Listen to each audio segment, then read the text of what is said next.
BJP প্রার্থী দেবশ্রী চৌধুরীকে আটক করার অভিযোগ উঠছে লেক থানার পুলিশ। বিজেপি প্রার্থী দেবশ্রী চৌধুরী সহ বেশ কয়েকজন বিজেপি কর্মীদেরকে আটক করেছে, গ্রেপ্তার করেছে।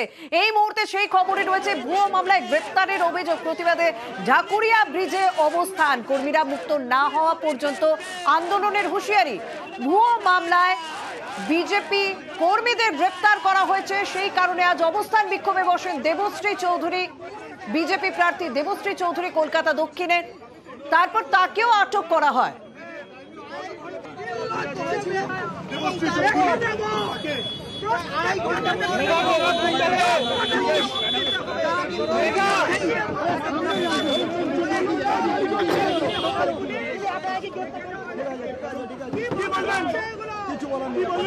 আটক বিজেপি প্রার্থী দেবশ্রী চৌধুরী। আমাদের সঙ্গে রয়েছেন প্রতিনিধি উজ্জ্বল। উজ্জ্বল, প্রথমে তোমার কাছে জানতে চাইবো, কেন তাদেরকে গ্রেপ্তার করা হলো? বিজেপি কর্মী যাদেরকে গ্রেপ্তার করা হয়েছে, কেন গ্রেপ্তার করা হয়েছে, আর এখন দেবশ্রী চৌধুরী তিনি কোথায় রয়েছে?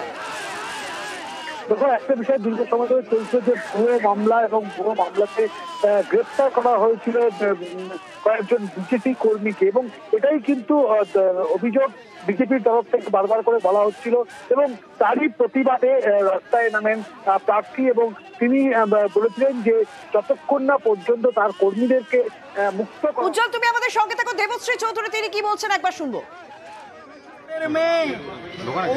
ওনার যদি রাজনীতি করার ইতিহাস থাকে, আমারও 35 বছরের ইতিহাস আছে, ওনাকে বুঝতে হবে।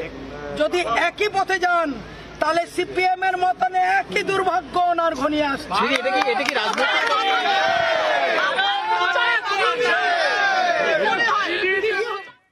দেবশ্রী চৌধুরী তার বক্তব্য শুনলাম। বিজেপি কর্মীদেরকে আজকে ভুয়ো মামলায় গ্রেপ্তার করা হয়েছিল, যে কারণে অবস্থানে বসেন।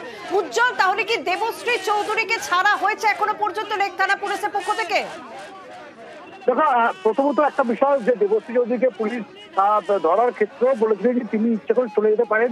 তিনি বলেছিলেন যে কর্মীদেরকে যখনই আটক করা হয়, তিনি বলেছেন যে কর্মীদেরকে আটক করা হলো, তিনিও কিন্তু সেখানেই থাকবেন, অর্থাৎ কর্মীদের সঙ্গেই থাকবেন।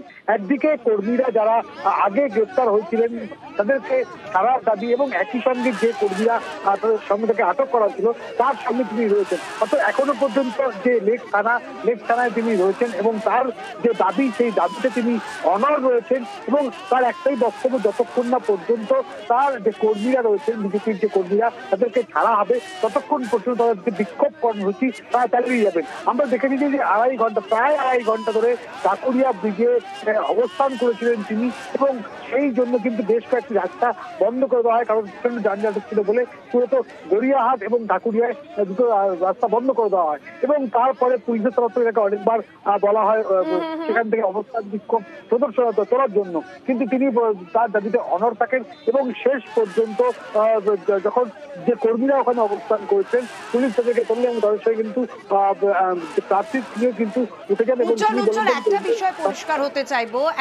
পরিষ্কার হতে চাইবো যে ভুয়ো মামলায় গ্রেপ্তার করা হয়েছে বিজেপি কর্মীদের, তারপর তাদেরকে ছাড়ার দাবিতে অবস্থান বিক্ষোভে বসলেন। দেবশ্রীকে আটক করা হলে যদিও পুলিশের পক্ষ থেকে বলা হয়েছে যে তিনি চাইলে চলে যেতে পারেন, সেক্ষেত্রে বিজেপি কর্মী যাদেরকে গ্রেপ্তার করা হয়েছিল তাদের এই মুহূর্তে ভবিষ্যৎ কি? তাদের কি গ্রেপ্তারই করে রাখা হয়েছে না কি স্ট্যাটাসটা আমি জানতে চাইবো। দেখো, এখনো পর্যন্ত তাদেরকে ছাড়া হয়নি।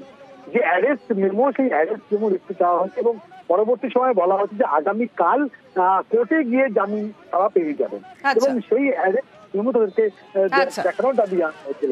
এবারে বিষয় হচ্ছে গিয়ে সেই কর্মীদের মধ্যে গ্রেপ্তার এবং আটক হিসেবেও কয়েকজন রয়েছে, যারা পরিস্থিতির দিকে নজর রাখো। ধন্যবাদ উজ্জ্বল।